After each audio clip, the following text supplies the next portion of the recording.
Hey, Prime members, you can listen to Watch What Crappens ad-free on Amazon Music. Download the app today. No one wants to end up in the hospital with a sex-related injury, but it happens to a lot of people. On Sex Sent Me to the ER, the official podcast from TLC, you'll hear crazy sex stories that have happened to real people. Like the woman who had to treat an orgasm that lasted for hours, or the threesome that had to deal with fractured organs, and a ton of hurt feelings. For more of the drama, listen to Sex Sent Me to the ER, wherever you get your podcasts. Your kids go to bed at 8. You don't have to. Stir is the app designed for parents who just happen to be single. Download Stir or tell your single friends to try it out. This new dating app, Stir, is built specifically for single parents. And we know there are a unique set of challenges to being a single parent, from childcare responsibilities to financial strains to finding the time for date night. We get it all. I mean, you have to find a partner who understands the emotional and parental responsibilities of being a single parent. And that's difficult, and that's why Stir was launched, to create a welcoming space where single parents can be themselves and meet like-minded people who have similar priorities and lifestyles. It's free to join, and it has a unique feature called Stir Time to help coordinate your busy schedules up front and streamline scheduling a date. So go out there. You don't have to not have a dating life just because you have kids. Get out there and have some fun with Stir. Yeah, download Stir and tell all your single friends to try it out.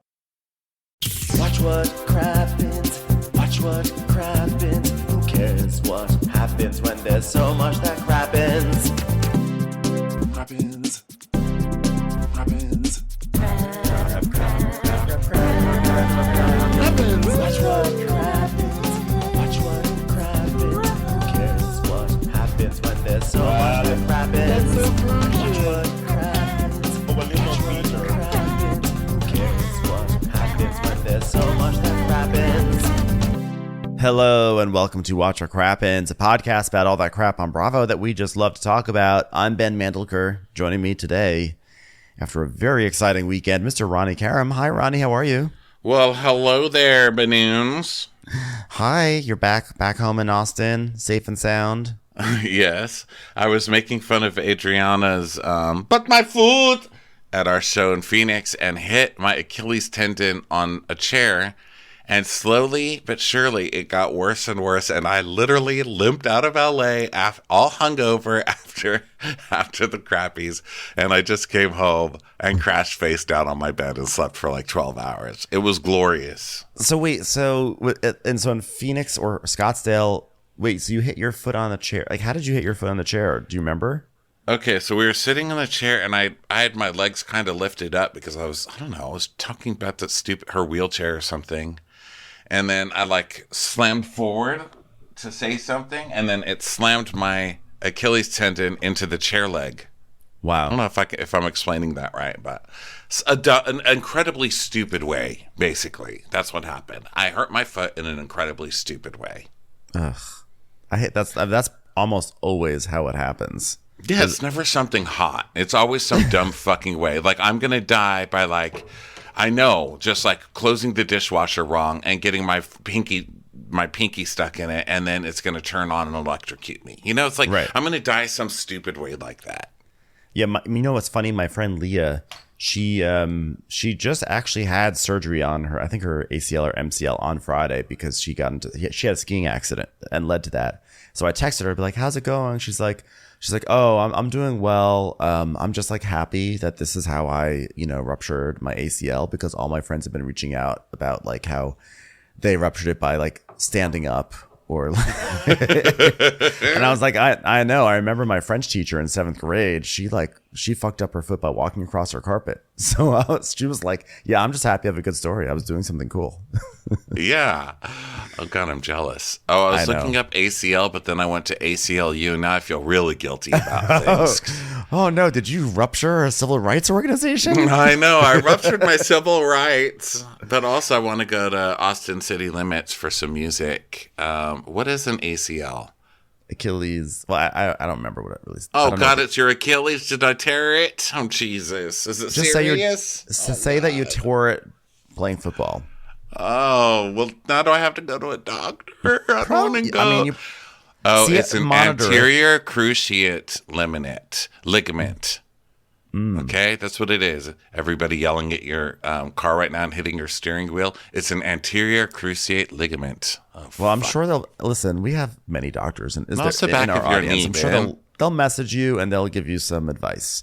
I'm But sure. that shit's in your knee. Why are you telling me my foot? I'm fine, everybody. Ben's just trying to make me think I'm dying ACL. over here. Oh yeah, you're right. Your that's ACL is in your knee. Well, I'm just saying. You know, a few inches away, and your foot could have shattered into 1,000 pieces. But my foot. But my foot. Anyway, the point is, thank you so much to everyone who gave us a great weekend. I mean, both shows were lit.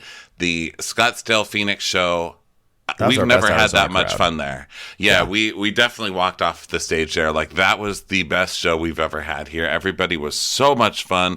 There was so much energy in the room. We met so many people who came alone and left with, like, big groups of people People from also, which was Saskatoon great. came. Saskatoon. Yes. Or Saskatchewan, And I then- should say, or both. Oh, I was like, where? So then the next day, in Los Angeles, that was great. So we get to LA, it's raining, it's horrible, they're going to have a blizzard, all this other stuff.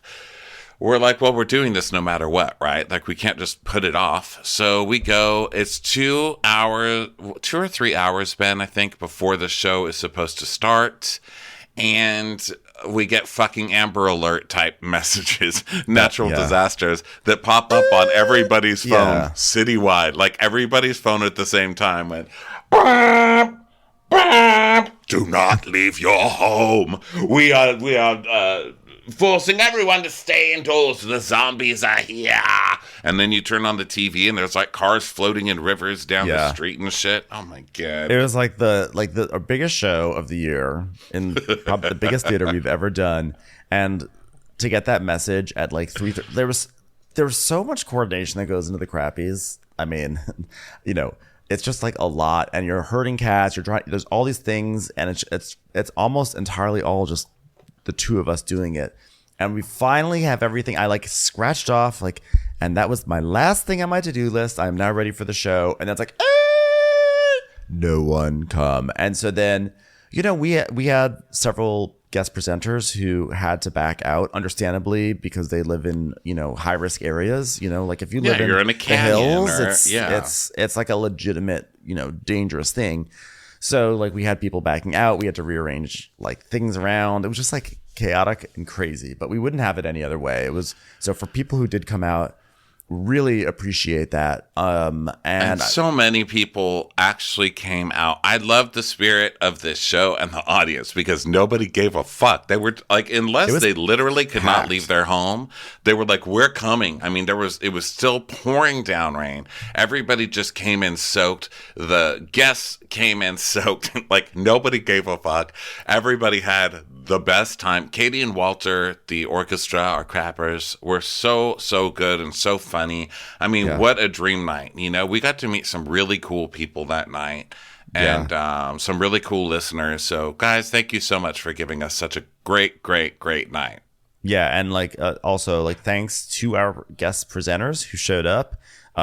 So we had an amazing slate. So the people who showed up, who we really want to thank for coming out and doing the show with us: MJ from Shaw's to Sunset, Rose Abdu from Hacks, Kate Flannery from The Office, Ariana Maddox, Diallo Riddle from Southside, Kelty Knight from E and the Lady Gang, Christina Ariel from the High Republic podcast, Jake Anthony from Reality Gaze, Katie and Walter, Ryan Bailey, who also did very fun Instagram social media stuff with Rebecca Lieb on our social media, Courtney Frayne from Two Judgy Girls, Geeky Monique from Talk of Shame, and we also had a huge thanks to the Bravo celebrities who videoed in. So Kate Chastain and Aisha Scott and Margaret Josephs and Lisa Barlow.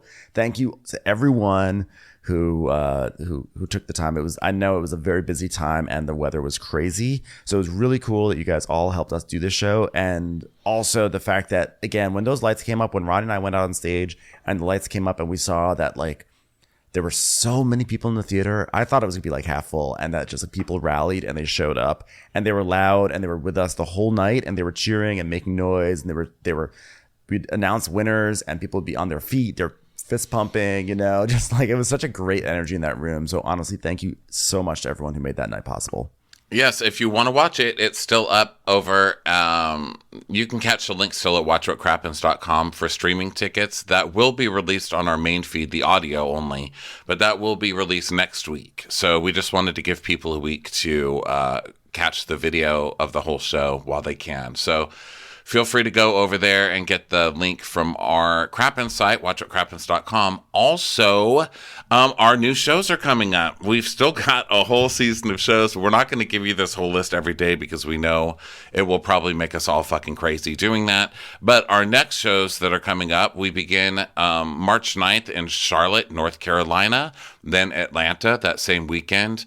And then the 23rd of March, we're going to be in Denver, Salt Lake City, and then the 30th, we're going to be in Seattle and San Francisco. So just in March alone, we've got Charlotte, Atlanta, Denver, Salt Lake City, Seattle, and San Francisco. Go get your tickets at watchwhatcrappens.com. And lastly, of course, one last thing, a major congratulations to the Real Housewives of Miami, which was like the upset winner of the Crappies this year. Beverly Hills was dominating the show, and Miami won Best Show. And so huge congrats to Miami, and huge congrats to Garcelle Beauvais, who was named Bravo Celebrity of the Year. So cool. And of course, all the rest of the winners you can catch on Moment House by watching the telecasts.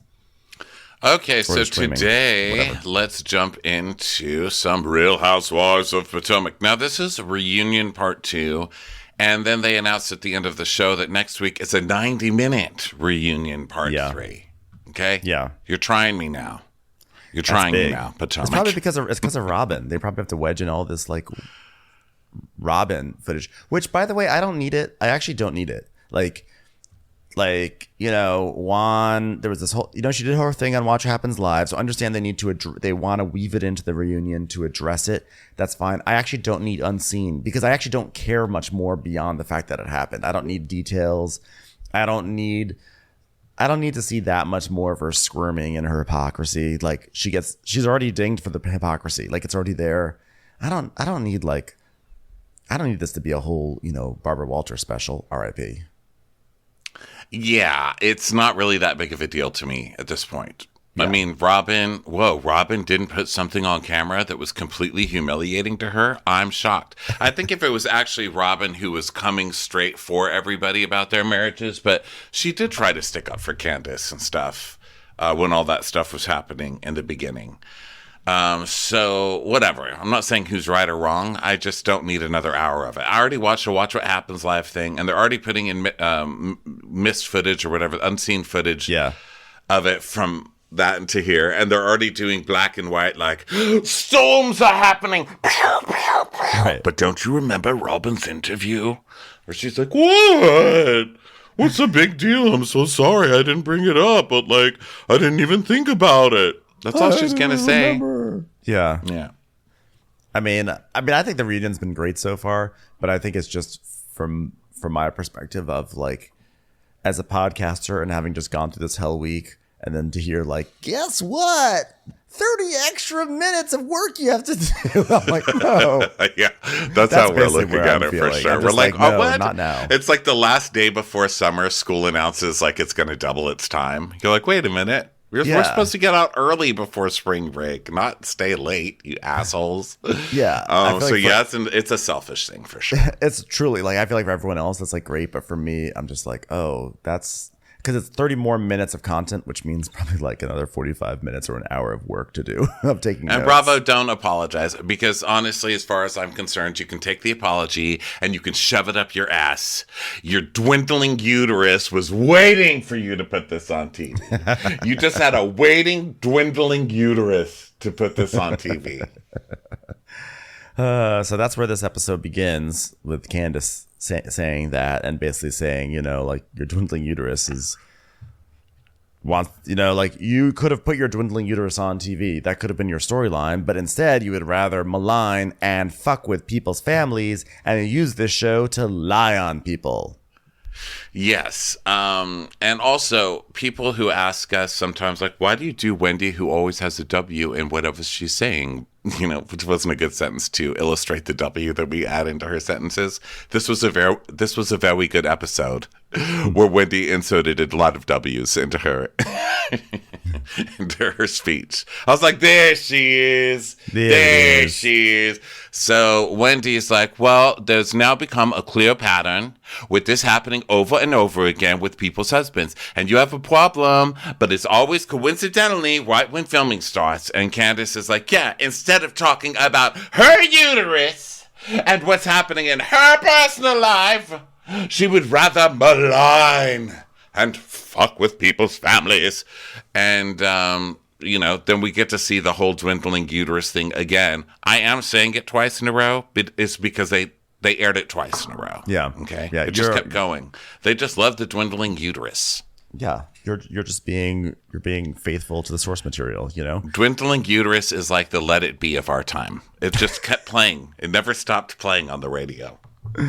Yeah. Yeah. It's a hit. So, you like my current you like my current callback? I like it. Well, it's better than saying it's the Happy by Pharrell.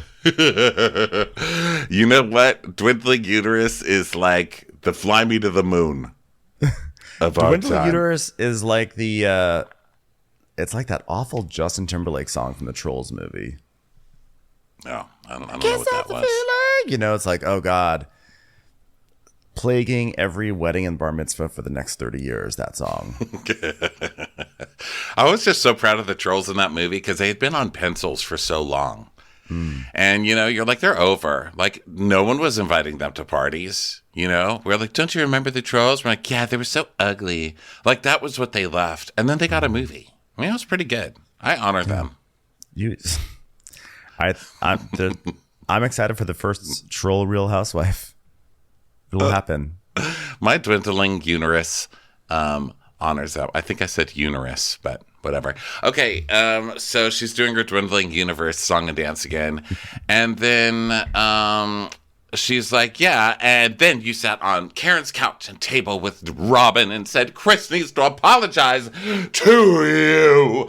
And Giselle goes, yes, sir. And she's like, what did he do to you, Giselle? You still haven't said what he did to you. And she goes, he made me feel uncomfortable is what he did to you and to her. And to her. It's what I told everybody, yeah. She did full Giselle voice in that response. Like she found a way to make the word made 2 syllables when she said she made me uncomfortable. She was me imitating you, imitating her. It was like a lot of imitations. Yeah, I really felt like that. Your whole thing about Wendy. It was like, I feel like I had that moment with Giselle where it was like, here, Giselle's doing our impersonation. So, and by the way, it's funny because my Wendy impersonation is just my impersonation of you doing her. Like, there are certain impersonations where it's like, I don't have a take on this, so I'm just going to impersonate Ronnie, And that's what my Wendy is. That's my Wendy is just so bizarre. I hear it all the time and it cracks me up. So Andy's like, so what was it that made you uncomfortable that you were alone in a room with him? And she goes, yes, sir. And he's like, or is it something that he did to make you feel uncomfortable? Were there duck quesadillas involved in this room? And Ashley's like, yeah, was it like the body language? She's trying to help Giselle. And Giselle says, well, I feel like this is all about semantics. And he goes, yeah, but it is semantics.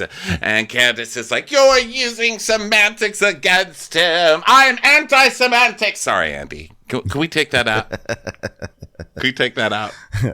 So Mia's like, well, she said she didn't want to be in a room with a married man by herself. And Giselle's like, Candace, I feel like you made this a bigger issue than it was. And Candace is like, no, ma'am. No, ma'am. Well, you could have just said okay. You could have just said okay. And so Candace is like, you had 6 months plus to bring this to me as an issue, and you purposely talked to me. You played me in my face. You came around me, and you were in my space, and you waited until you had a camera in your face and used an audience of millions of people. To which I say, Candace is absolutely correct, but this is Giselle's job. Giselle's job is to save the stuff for the camera, even though, yes, it's kind of terrible thing to put on camera because it does really, like, it's just like it's a reach, and it's a harmful reach. But then at the other hand, I also feel like, aren't we, if Giselle really was uncomfortable by something, are we going to shame someone about the timeline in which they felt comfortable to come forward with that too? I know this makes it sound way heavier than Giselle just being messy, but these are the things that sort of went through my head all at once while watching Candace say one sentence. Well, the thing is, Candace holds on to the annoyance about it. So, she is still, when Candace has heard about something, she's always still heard about it years later as she was in the moment that it happened 10 years ago. And this situation was from this season, but it never calms down. And Giselle's trick is she comes in and she's like, what was the big deal? It was not a big deal at all. Every single time with Giselle, it's like, what? I don't even understand why you're mad. I barely said anything. And Giselle soothes you into this dream state where you believe her. I'm like, oh yeah, it was no big deal. What's the big deal? Why is Candace still so mad, Yeah. And I actually commend Candace for keeping her anger with this, because of course she has a reason to be mad. Giselle took a totally innocent thing of a husband trying to smooth things over after a reunion, of trying to be like, listen, we don't need to fight. This is ridiculous. She didn't mean that. I wish you guys could just talk. And Giselle turned it into a moment of, possible assault, or that he was leering and trying to cheat with her, to further someone else's storyline she probably knew was a lie, about trying to make this man into a cheater, And I don't have to be a huge Chris fan to see that this is just fucking wrong, and Giselle's an asshole. And I'm really glad that Candace kept that energy and was like, no, fuck you, and just kept letting her have it every time Giselle tried to back out of the space, It's like Giselle tries to back out of the space, but then, the delivery truck would just back up right enough so she couldn't get out. Commercials. Here comes one right now. Meet Jill Evans. Jill's got it all. A big house, fast car, 2 kids and a great career. But Jill has a problem. When it comes to love, Jill can never seem to get things right. And then along comes Dean. I can't believe my luck. Whoa, I've hit the jackpot. It looks like they're going to live happily ever after. But on Halloween night, things get a little gruesome. This is where the shooting happened outside a building society in New Romney. It's thought the 42-year-old victim was killed after he opened fire on police. And Jill's life is changed forever.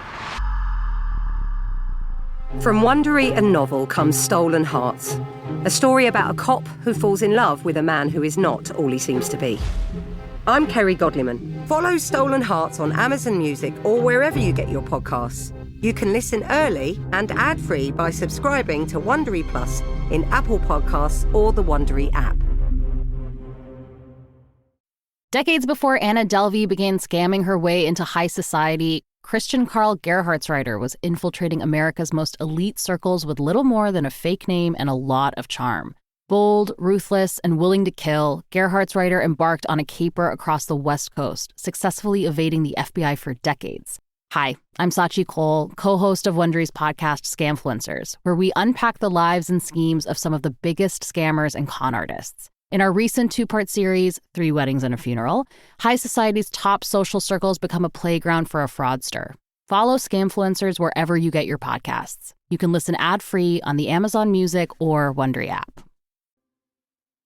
You know who really has gotten away scot-free is Ashley, because this all started with Ashley.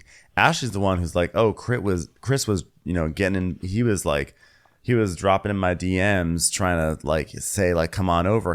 And Chris had written some very innocent messages.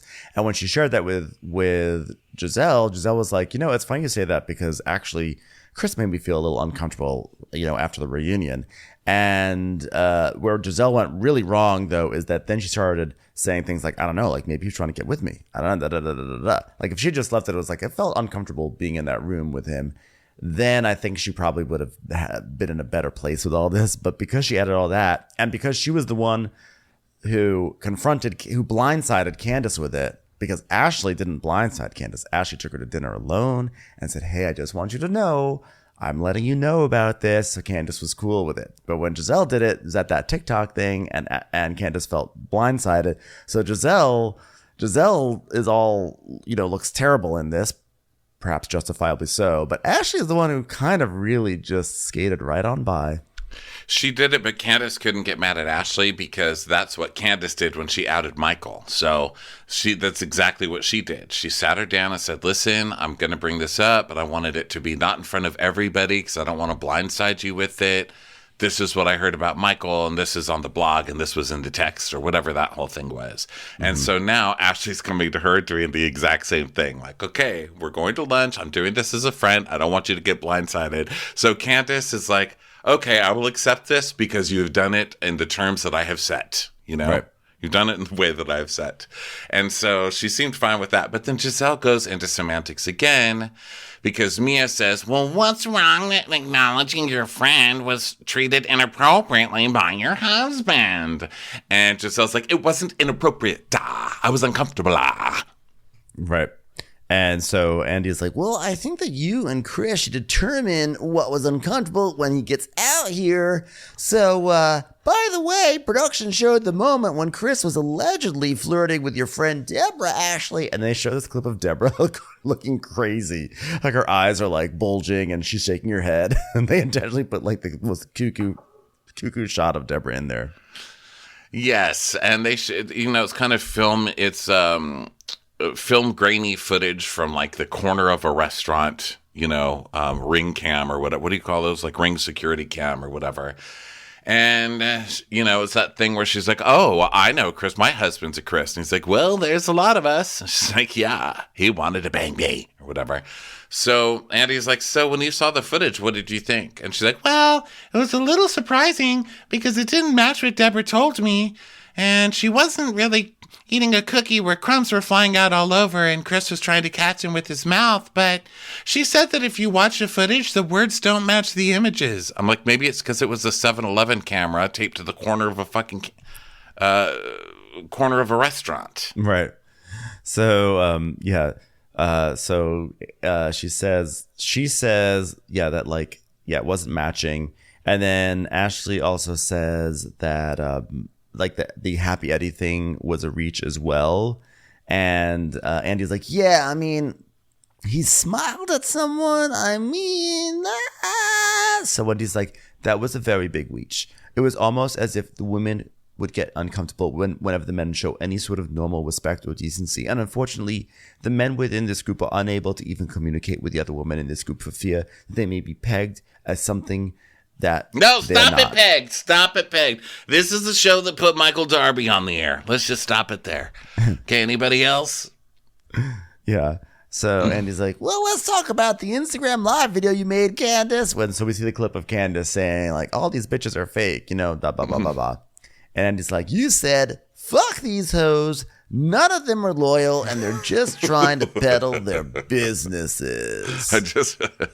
I need to make a little clip of Andy saying, you said, fuck these hoes. I love Andy reading off cards of quotes on this show. And so Candace goes, actually, I said across these here United States. And yes, that is what I said. And then you told Robin and Karen that you didn't mean it. Now, you didn't mean it to them. So it's my understanding, though, Robin, that she also said nice things about you and your business in that clip. And Robin's like, I didn't watch the whole clip. Then shut up, Robin. What are you, Alexia? You just scroll to the bottom of this shit. Get out of here with that. Yeah, that's not a good defense, right? So Karen's like, well, who sent you that clip? And Robin's like, it was on a blog. It was an article on a blog. And when you're talking about peddling businesses, the only two people I would have thought you were talking about would have been Ashley or Giselle. Neither one had businesses at that time. And I have a business, and Wendy has a business, and Karen has a business, and Mia has the joint. So she's talking about all of this, and I was in my feelings in the way that Candace was treating me. I'm like, what are you talking about? So Candace says, well, you literally could have come to me and been like, bitch, you've been talking about my business? Fuck you. And Robin's like, well, I just felt like everyone should hear it. I mean, tell me this. Why are you so upset that I'm playing the words that you said for people? I don't understand. And she's like, because you're my friend. And if I heard you say something like that, I'd go up to you and ask you. But you tried to shame me in front of the group. You shamed me. And it was stupid because you embarrassed yourself. I wasn't embarrassed. You were the one who looked embarrassed. You know, I think whenever it gets into this space of like the arguments are about like how we conduct a conversation. You didn't pull me aside, or you waited till on camera. I feel like that's always like a bad sign. That's a sign of like self-producing starting to come around the corner, because the people who are eager to put on a good show, they don't get everything just out there, and that's just what they do, you know. So then Robin it's also goes, a way of getting away with never having to answer for anything, which right. I feel like Candace has gotten really good at, you know? Yeah, like so Candace really still hasn't had to answer for why did you go on Instagram and say, fuck all these? Like, that wasn't nice, saying fuck everybody. And then, like, it was a little unfair of you to then turn it around to be mad at everyone else when you were the one who just went on your national platform with millions of people and called them all dirty hoes or whatever. Yeah. And then whatever you called them, lying hoes. Yeah, and then Robin actually says, she goes, you know, you get upset when it's quote unquote done on camera, which is not fair, but we're all here, and when we're filming everything, we should just when we're filming everything we do should just be on camera. At which point, I'm sure everyone in the audience just laughs, and conveniently, we then go to 2 weeks later, and Andy Storm, lightning, black and white. Well, I heard from Candace today, and she's really angry and disappointed, and she feels betrayed by you. And she's like, well, what is that? What is what I'm going through, or what I share, have to do with her and Chris? She goes, well, I think it's what you didn't share, okay? And then we see the thread of Candace going off, and it says, wow, a thread. Our boss's favorite clapback when we're playing coy about certain aspects of our lives is, you're on a reality show about your life. There's an expectation of doing no harm. We show up to this platform as our authentic selves, and while we reserve the right to be judicious about what we share, there's a special brand of audacity attached to individuals who will knowingly bury the lead in exchange for damning and salacious lies that stand to accuse irreparable harm to innocent people. I was like, is this the beginning of Little Shop of Horrors? Who wrote this? It's so theatrical. Oh, we reserve the right to be judicious in what we share. Okay, Candace, Jesus Christ. Turn off the spotlight. Well, back at the reunion, Swoozie from Kurt says, Candace, I'm glad you made up with Robin since she stood up for you against Giselle, but when you made up with Robin, you said you looked up to her the most in the group. What about Wendy? And Candace is like, I don't understand this thing that I have to have one girlfriend that I love more. I'm like, hello, have you never seen the Real Housewives of Salt Lake City? Do you not know about like the competition for being ride or dies for people? That's kind of like a Real Housewives thing. Yeah. And Wendy's like, yes, but when you said she is the most loyal to you, and then within 5 minutes she put the JBL on the speaker, I looked over and I said, this is the most loyal to you? And she goes, okay. Yeah, that's right. Okay. She backs down. She's like, I'm not going to go fight with Wendy over a damn Bluetooth speaker. You know? Right. So Robin's like, ladies, it's not a competition here. We all equally hate Karen. Yeah. Ladies. Guess what? It's time for lunch. And the producer's like, hold on 1 second. Oh, hey, don't you have to say we'll be right back? I'm a podcaster now. I know how to do it. And he's like, yeah. We'll be right back. Even though we've never seen a podcast or even heard what the word podcast was until we became a top podcast in America. Thank you. Seriously. So now the husbands are showing up at backstage and everything. Candace's glam squad is all wearing her t-shirt that says, not today, Satan, not today, neck, not today, ankles. She just forces them to wear her merch, which is hilarious. And then Wendy sees Eddie and she's like, well, we did a few segments and Mia brought you up 3 times. 3 times. Yeah. She said, because my husband isn't an opportunist taking pictures of me getting wheeled in the hospital. And I said, ooh, you want one? And so then Candace is saying hi to G because she's passing by G. And she's like, you look nice with your ascot. And he's like, sorry, I'm not going to be hugging anyone today. And she's like, yeah, we wouldn't want anyone to feel uncomfortable. Yeah. And yeah, so they're just like some like chit chat backstage, and then they're back on set, and we're back. Oh, I'm sorry, I gotta change my tampon. Robin just walks off. Yeah, glad we got that in there. Yeah, got it in there. So Giselle, you're dealing with a health scare and you're soon to be in an empty nest. Have you purchased a large dog that slobbers everywhere and you can go running on the beaches of Miami with him? Please tell me. And if Joe Isuzu moves in next door, that's even better. But in true Giselle form, you just keep on pushing. You produced a Sweet 16 and did a live show while your Karen produced. Well, we're still trying to figure that out. Yeah. So we see the clips of, Karen kind of dissing her home and then reasonably shady, and Karen taking notes like, I'm taking notes on what not to do. And then stealing the idea from Giselle for a live show, and then saying that her inspiration was her friendship with Wendy Williams and that she's the Muhammad Ali of live shows. Now that I'm just pointing all that out, because Giselle's entire montage of her season was Karen. Yeah. That's funny. It's true. So, the entire thing was like Karen's greatest hits. So right when we get into the conversation about how much Giselle does for this show. So then we finally get into the biopsy part. Andy asks her some small questions like, how are the girls? How's the home? Congrats on the pod. And Robin said, we've done 80 episodes and we've got 4 million downloads and we've never even listened to a podcast before, Andy. So we didn't invent it, but we kind of reinvented it. Okay. Yeah. And Wendy's like, well, that's not wise. And says, well, we're successful. Don't hate. All right, well, Pat from Ty says, Karen, the common denominator of ladies on the show who do the same thing at the same time is you. Did you steal the idea to do a live show from Robin and Giselle like you did with Wendy's candles? Well, I'm really glad that you asked this question, Andy. Now, all due respect to Wendy, I launched my fragrance 4 years ago. I had announced my candles would be next after that, and I was very gracious to you, Wendy, by not announcing my candles when you brought your candles over to my house, because that would have been a double announcement. I left my announcement as a season finale announcement because I'm Karen and you are Wendy, who has to peddle your candles round to round. You might as well have just brought over some Thin Mints. And as for my live show, actually, I believe that I announced my live show first when we did that first scene in the park. I think Giselle hadn't quite gotten there yet. I believe I said something, we all laughed, and it was well documented on the show. I think we had many flashbacks to it. Isn't that right? Giselle's like, what's the next question? Yeah.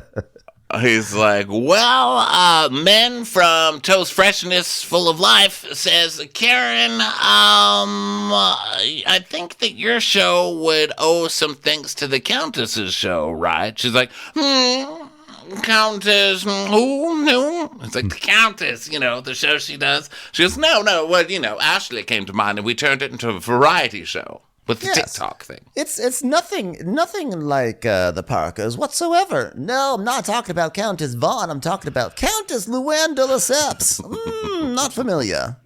I'm sorry.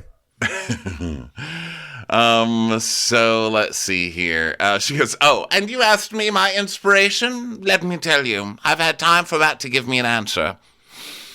Carol Burnett. Oh my God. You. That's why I'm always tugging on my nose.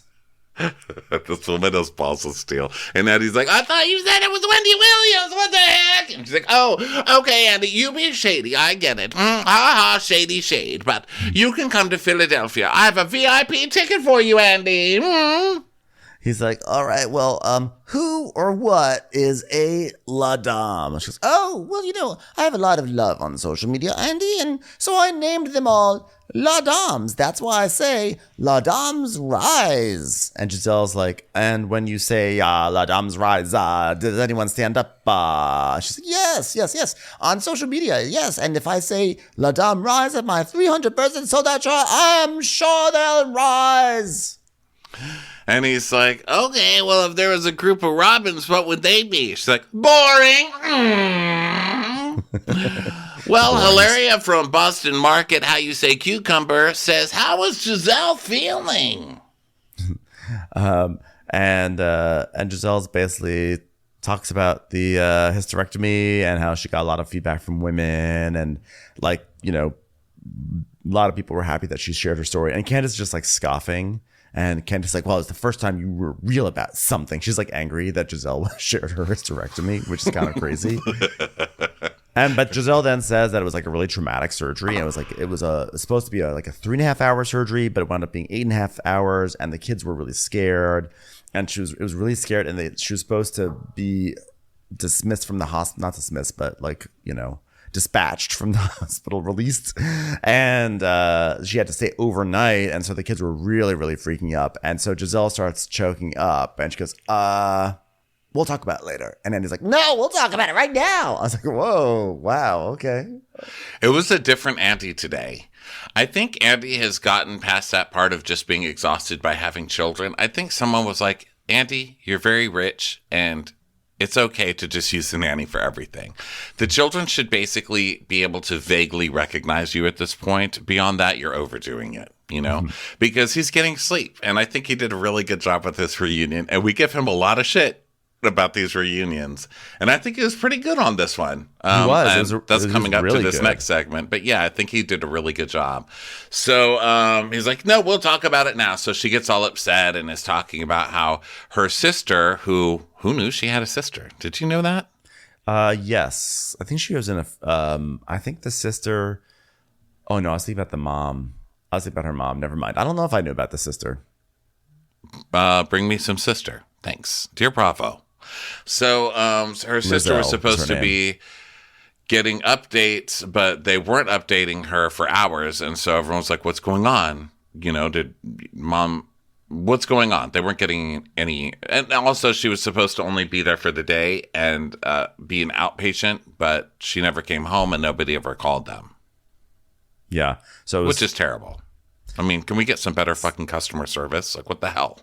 Yeah. It's scary. And like her bladder was compromised and stuff like that. So Andy's like, well, glad you're okay and glad you're happy about it. And people are always on you to share more of your personal life, and you're on a reality show. So it seems like there's a lot of you don't want to talk about yet. And, you have an expectation of everyone else talking about everything else. You see how I transitioned from hysterectomy talk into making it an example of how hypocritical you are about how much you talk about your own personal life, huh? And Giselle's like... Meanwhile, they just keep cutting to Candace, mugging to the camera like, gross, hate her. Yeah. She's like, that's not true. I have talked about it on camera. If production doesn't want to show that, then production doesn't want to show that. But I'm definitely not going to sit with people I don't like and talk about my health issues. And she points to Wendy, and Wendy goes, I don't like you too. So Andy goes, but do you or do you not see a difference? And she's like, if I ask anyone here a question and they don't answer, they don't have to. Karen's like, oh, really? You drag people if they don't.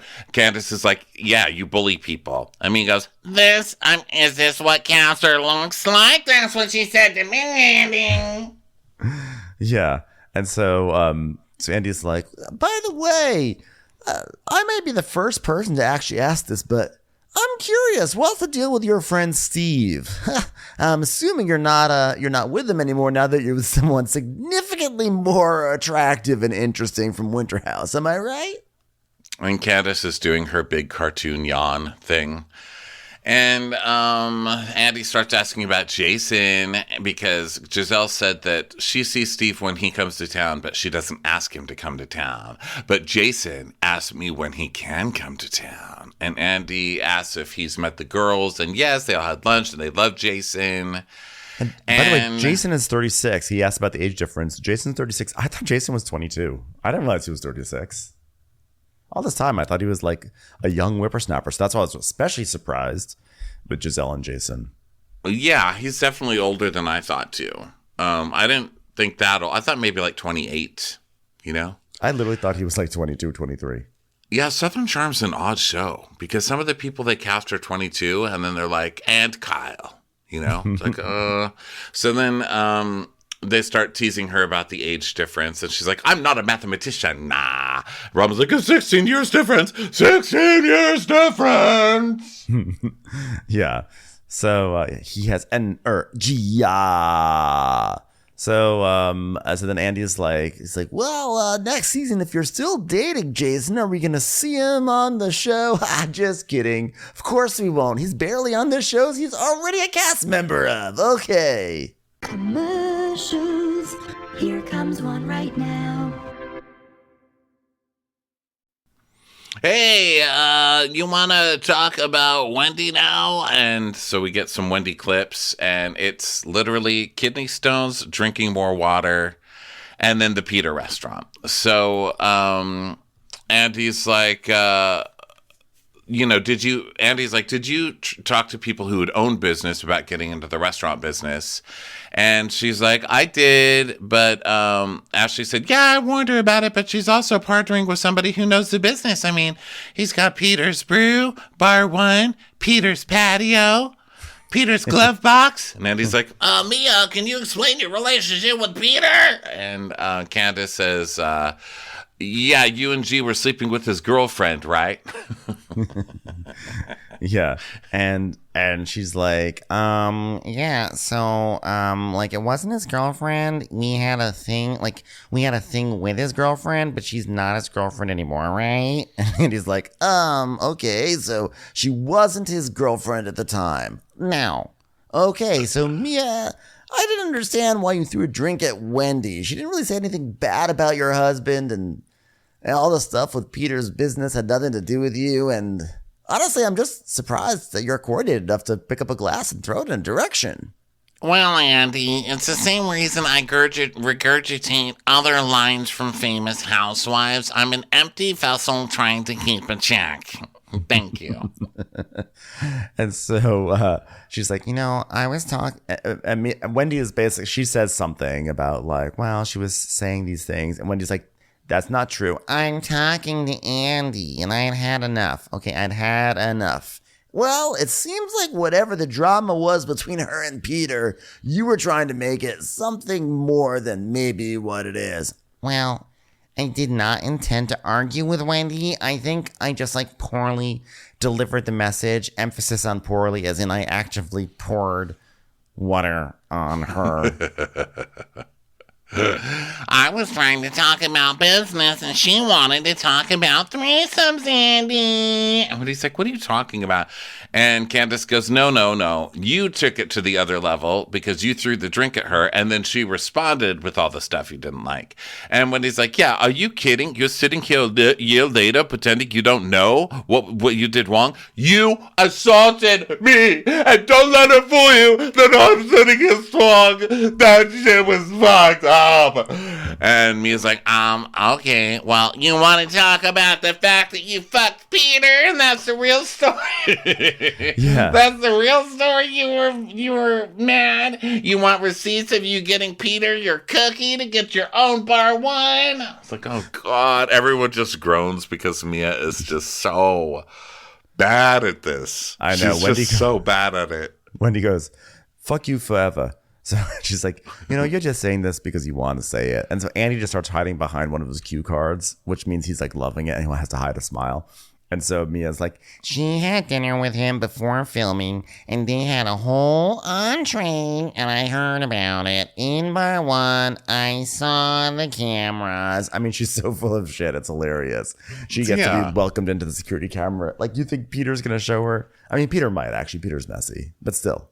Yeah, Peter's going to bang Wendy on a restaurant table and then keep the footage to show people. Come on now.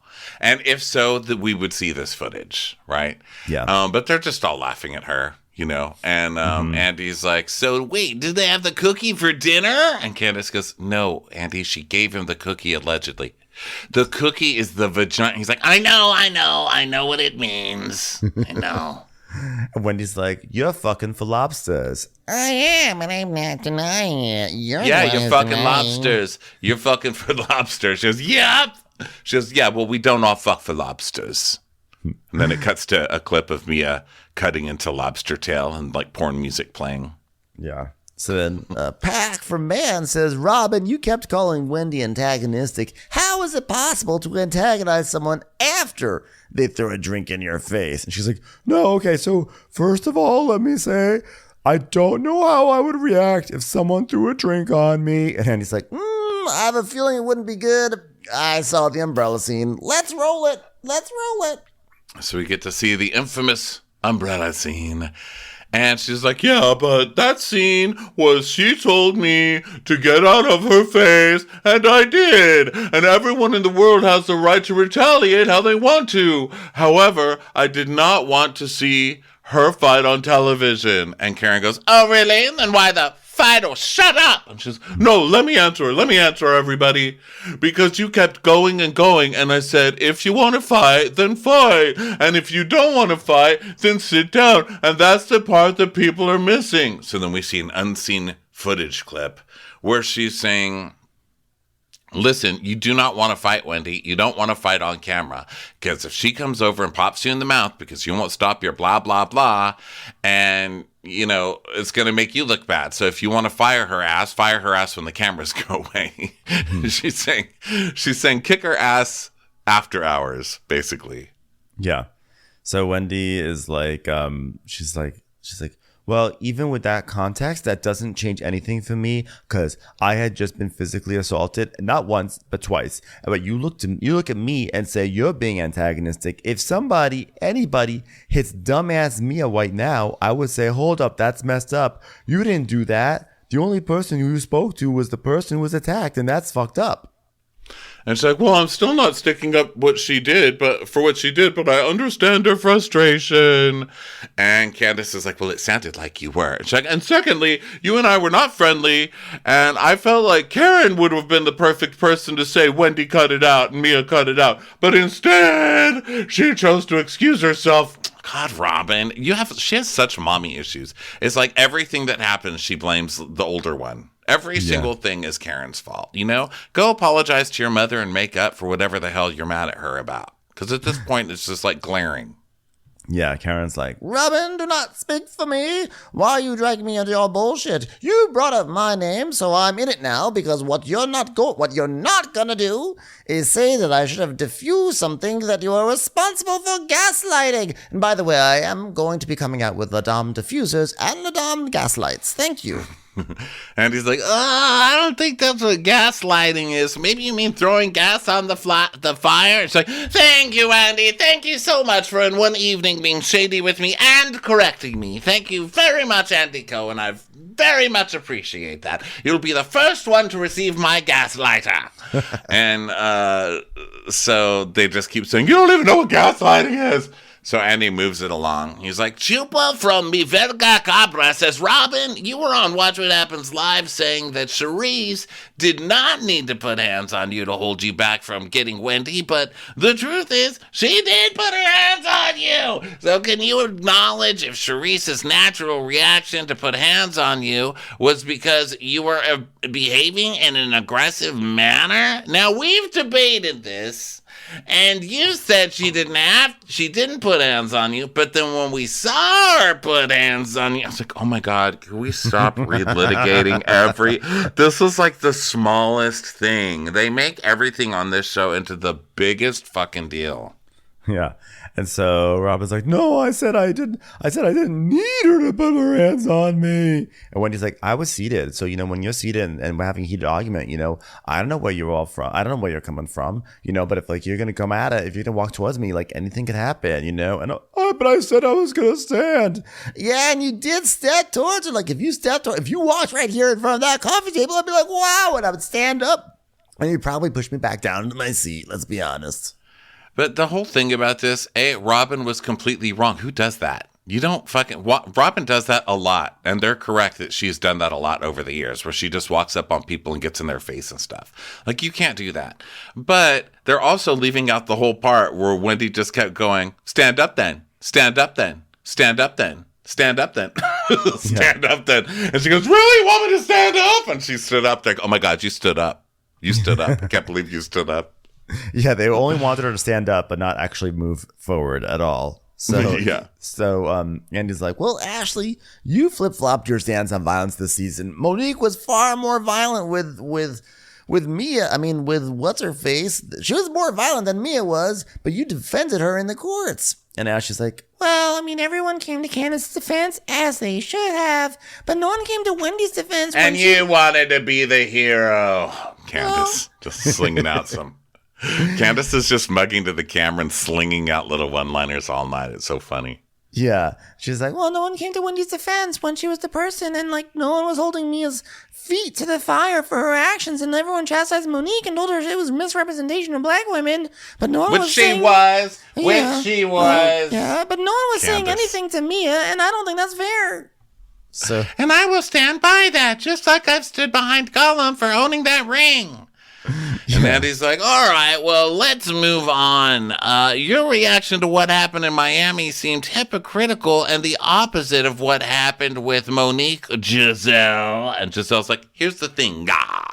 What Monique did to Candace is completely different what Mia did to Wendy. Candace got beat up. Mia had a drink tossed. So the two are not comparable. Well, you're saying that Chris made you feel a certain way, so listen to her. She felt a certain way. She got a martini thrown in her eyes. She felt violated. But Giselle goes, right, I don't like her. I don't like her. So it doesn't matter to me. I'm allowed to be hypocritical if I don't like someone. Yeah, bad answer. So Candace is like, yeah, well, there's your moral compass, because right is right and wrong is wrong. Right is right and wrong is wrong. And Andy's like, yeah, I don't think that would hold up in court, Giselle. And Wendy's like, and just to be clear, I'm a strong person, but that was fucked up. And I'm just making fun of her being so overdramatic about it, because she is in the right. Mia was totally fucking wrong and stupid, But then I would never guess from watching this that Mia would have kept repeating over and over about the gay husband and the you're a slut, kind of her whole act against Mia. But you can't really stand up for Mia because she started all of this and put herself in the middle of something that had nothing to do with her, Right. It just cracks me up that Wendy gets so dramatic, it took everything in me not to beat the shit out of you. Not because I couldn't, but because who I am is a woman. And the only reason I came to your womb was to have that conversation in Mexico, was to move on as a group. And then we see a clip of that, and she goes, but I won't fuck with you because you violated me to my deepest core. And just gets to Giselle all confused, and she goes, weren't you guys kissing or vagina bumping after that? Yeah. And when he's like, well, yeah, we'll get into that. We should all told each other our vaginas. It was tequila. So funny. Just this intense drama broken with that one line. She's like, well, we all do it. Because she's the only one who really seems to have something to lose. Because, she knows the moment that she actually retaliates the way she probably wants to retaliate, she loses her job at Johns Hopkins. Well, and here. Right? Oh yeah, I guess. You can't get into a physical fight, where's Monique? Where's Monique right now? Where is Monique? So then we go over to just like Chris Samuels just fallen asleep on top of Monique. She's like, someone help me, please. It's like, literally, where is Monique? You just see a hand from behind her. Monique is like that butterfly in the stone from like the caveman era. So then Jacqueline is getting ready to come on, and she's just such a bad actor. So they're putting on her makeup, but Doug Llewellyn's back there. It's very People's Court from the 80s, you know? She's like, tonight, I would like to clear up the misconception. This woman has disgustingly talked about my children, putting out things on the internet about me, sleeping with married men, and other receipts I have about other thing. Thank you for having me, Doug. I'm looking forward to justice being served. Yeah, I don't think there's any misconceptions because that would have to imply that there was some energy put into making conceptions in the first place. And I think all of us are like, Yeah, it's like being stuck in a conversation at a cocktail party. You're like, You're like nodding your head. It's like being stuck in one of those conversations and then someone comes up later on and goes, I have to clear up everything that was said in that conversation. Like, I don't know. I mean, I'm sort of inherently on Jacqueline's side, oddly enough, because Mia has proven herself to be such a liar and shady person that, like, I'm not following their drama so carefully, but I just sort of am like, yeah, Jacqueline, you're probably right. You're probably right. I'm good. Like, we don't even need to do it. I'm like, just say that Mia's treating you dirty. I'll be like, yeah, she probably is. I'm on your side. That's fine. Let's move on. Yeah, I think that whole thing was boring, and I think it's a classic. Let's get on the show and then make storylines having like little fights about each other, because that's how you like get a job on the show and keep a job. But then it just went too fucking crazy. You know? Went out of control. Yeah. And so now there's a topic that comes up frequently. No, not Nathan's hot dogs, but I really do love them, and so does all of New York City. Colorism. I was like, oh no, Andy's going to take on colorism? I got instantly nervous. I know. I was like, oh, okay.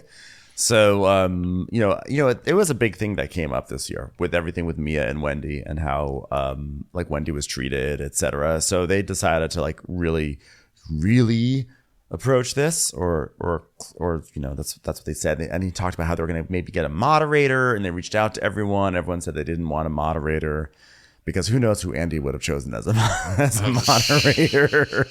Jack A. Harry! I was going to say that. Ellen Cleghorn. So it just was like, Oh, Doja Cat. So you never know.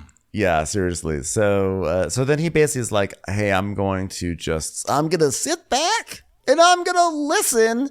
But just know that when this conversation is done, I will moderate a conversation about boob jobs. Who has one? Who wants a new one? Okay.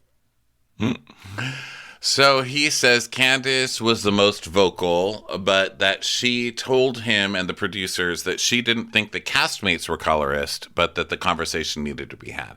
Now, that's a little different than what she said in the past, because this conversation has been going on this show really since season 1, with all the Katie stuff, Katie being Jewish and Robin and Giselle getting all upset with her, and a lot of that stuff that happened in season 1. Then it came back a lot with Candace in general when Candace started to get shit on this show.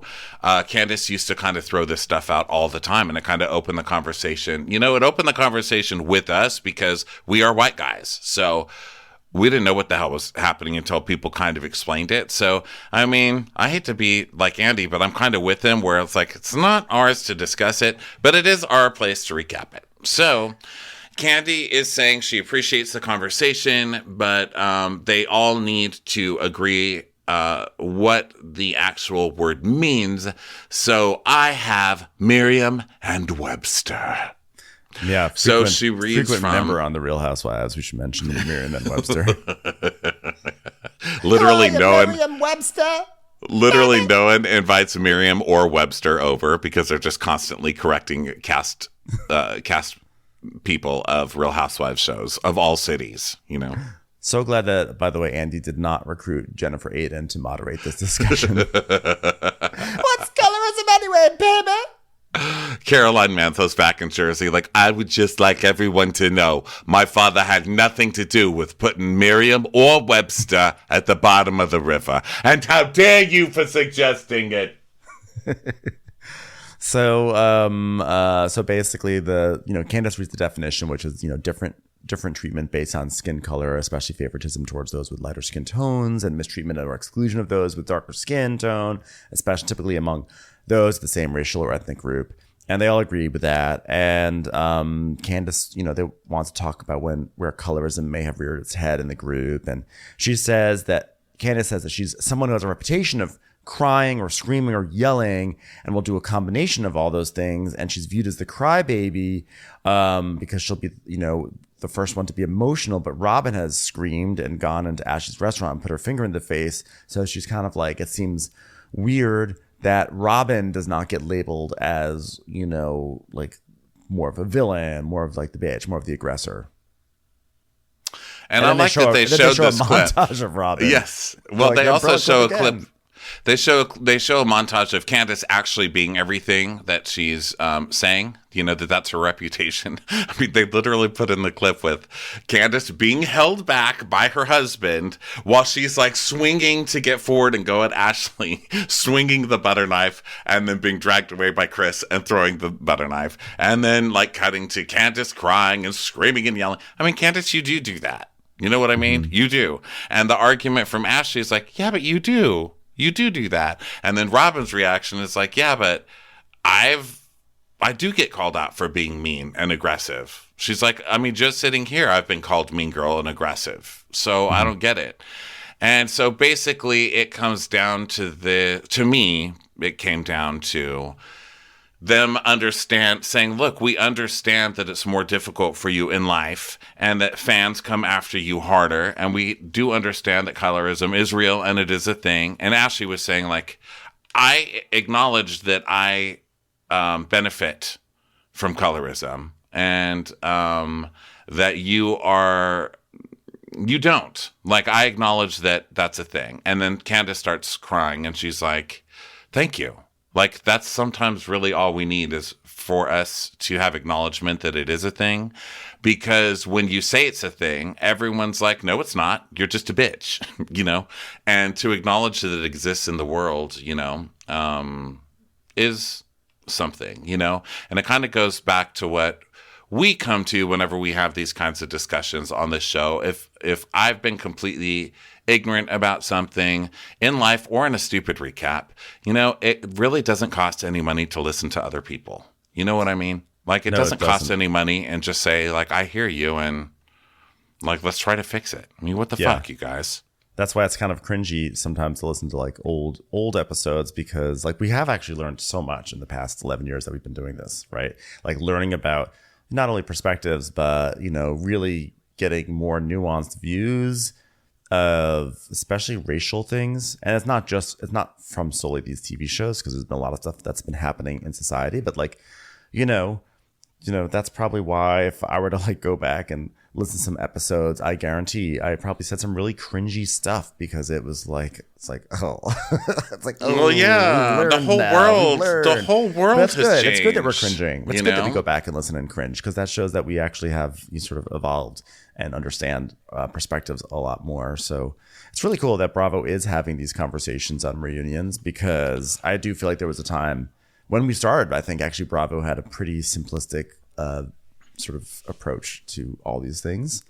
So it's great that Bravo in some ways at least is at least trying to see some of the more difficult or challenging aspects to these very tricky and intersectional occasionally moments. And so Karen, I think, had the best moment here, where she was like, listen, we have to personalize this, because you guys know I own the plantation that my ancestors were slaves on.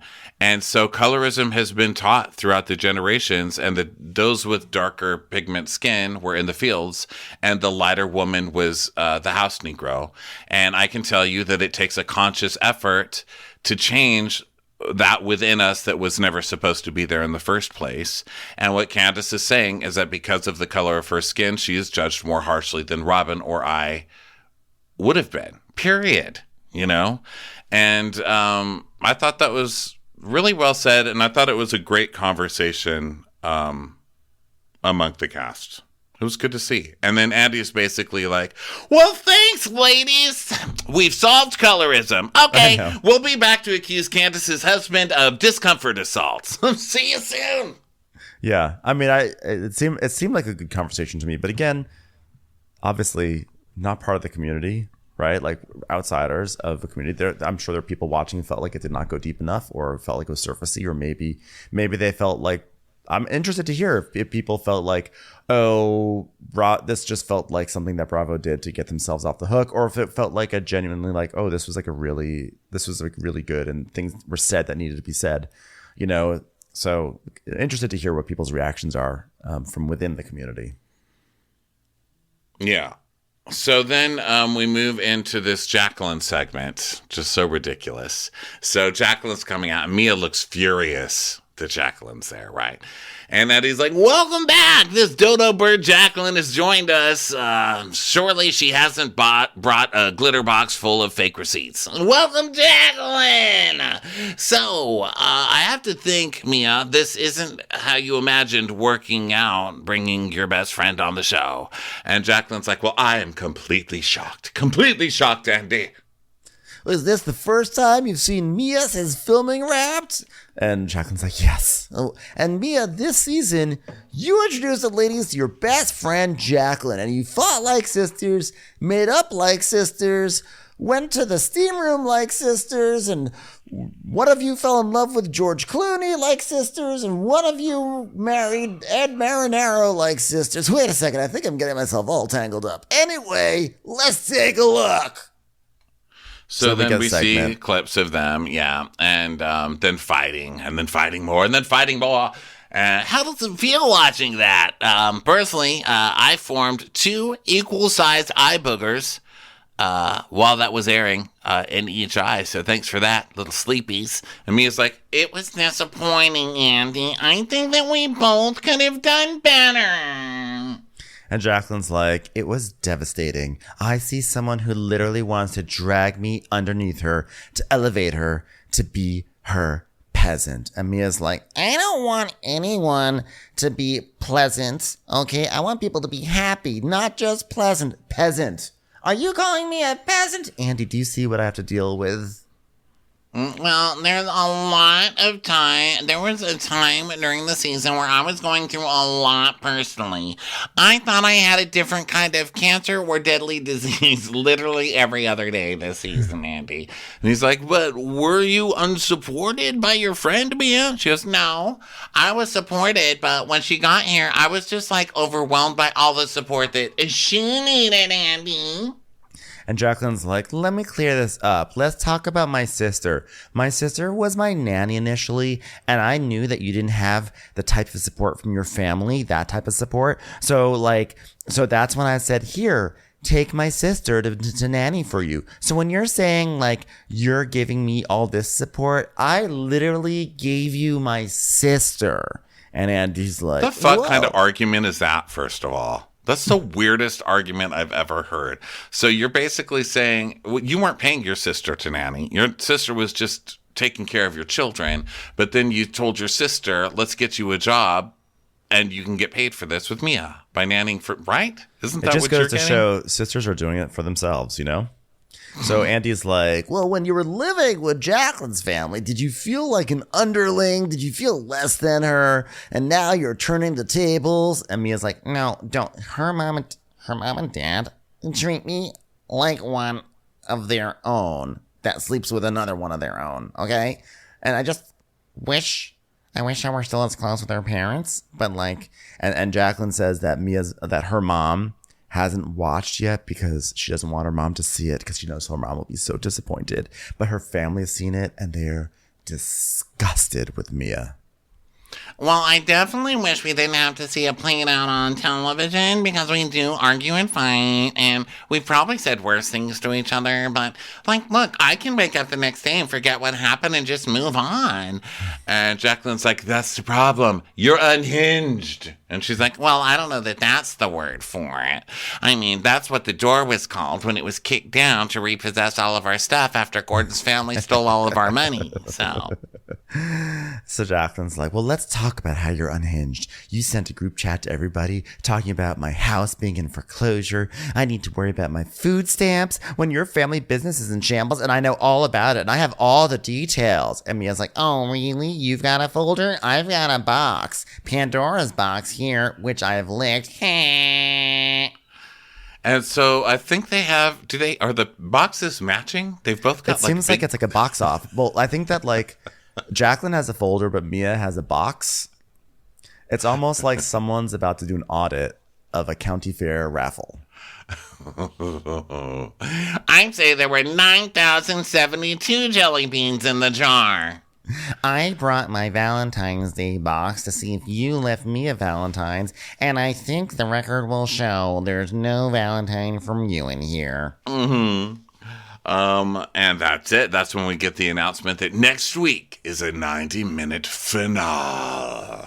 Oh dear, wish us luck. I mean, it'll be great. It'll be great to watch. It's just gonna be a lot of typing. It'll be a fun blowout for the end of a good season.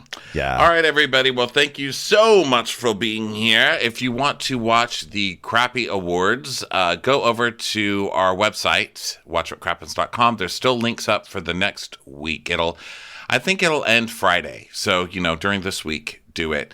And that will be posted on the audio feed next week. Also, go get tickets for all of Watch What Crappens live shows in March, starting with Charlotte in like 9 days.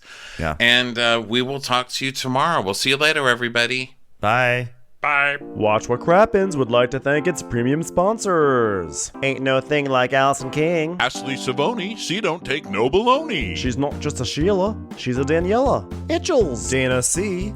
Dana Do. Aaron McNicholas, she don't miss no trickolas. Hava Nagila Weber. Jamie, she has no last namey. Sipped some scotch with Jessica Trotch. Kristen the Piston Anderson. Can't stop fanning over Tina Manning. She's always supplying, it's Kelly Ryan. Megan Berg, you can't have a burger without the Berg. You're never alone with Lacey Monteleone. Let's give a kisserino to Lisa Lino. There ain't no problem that Sarah Salvia can't solve ya. Christy Wowardy Dowardy. The Bay Area Betches. And our super premium sponsors, the incredible edible Matthews sisters. Somebody get us 10 cc's of Betsy MD. She's not harsh. She's Jill Hirsch. We're taking the gold with Brenda Silva. Erica, 500 Days of Summers. She's the queen bee. It's Sarah Lemke. Undo your fasteners. It's Aaron Kastner. We love him madly. It's Kyle Pod Shadley. Don't get salty with Christine Pepper. Let's go on a bender with Lauren Fender. My favorite Murdo, Karen McMurdo. Nobody holds a candle to Jamie Kendall. Give him hell, Miss Noel. Can't have a meal without the Emily Sides. Let's get real with Caitlin O'Neill. Make it lastner with Aaron Kastner. We want to hang with Liz Lang. Shannon, out of a cannon, Anthony. Let's take off with Tamla Plain. She ain't no shrinking Violet Kuchar. We love you guys. Hey Prime members, you can listen to Watch What Crappens ad-free on Amazon Music. Download the Amazon Music app today. Or you can listen ad-free with Wondery Plus in Apple Podcasts. Before you go, tell us about yourself by completing a short survey at Wondery.com/survey.